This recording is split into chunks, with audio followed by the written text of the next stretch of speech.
केंद्र सरकार ने पूरे देश में होने वाली जनगणना 2027 को लेकर तैयारियां तेज कर दी हैं। इसके लिए प्री टेस्ट प्रक्रिया की शुरुआत भी हो चुकी है। यह आजाद भारत की पहली ऐसी जनगणना होगी जो पूरी तरह से डिजिटल होगी। इसके साथ ही नागरिकों की जाति संबंधी जानकारी भी दर्ज होगी।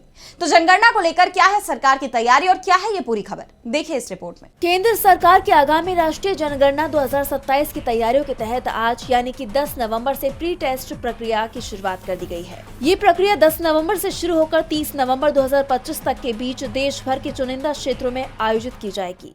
ये देश की पहली डिजिटल जनगणना होगी जिसमें नागरिकों की जाति संबंधी जानकारी भी दर्ज की जाएगी।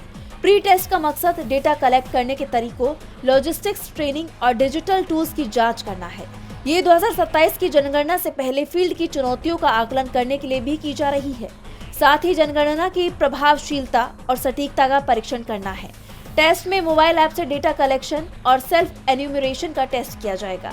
इस प्री टेस्ट में घरों की सूची, जनसंख्या विवरण, सामाजिक आर्थिक स्थिति, सांस्कृतिक और स्वास्थ्य आंकड़ों को जमा किया जाएगा।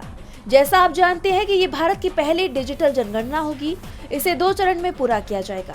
पहला चरण हाउस लिस्टिंग का है जो अप्रैल से सितंबर 2026 तक पूरा चलेगा और दूसरा चरण जनसंख्या गणना का है और ये पूरे देश में फरवरी 2027 से शुरू होगा।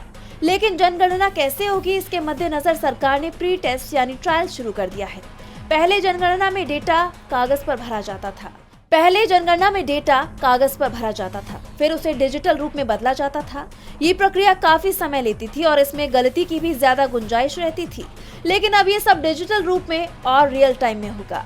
जनगणना 2027 को लेकर सरकार इसलिए भी तैयारियों पर ज्यादा जोर दे रही है क्योंकि मोदी सरकार में होने वाली ये पहली जनगणना होगी। आखिरी बार 2011 में मनमोहन सरकार के समय में जनगणना हुई थी। डीबी लाइव की रिपोर्ट।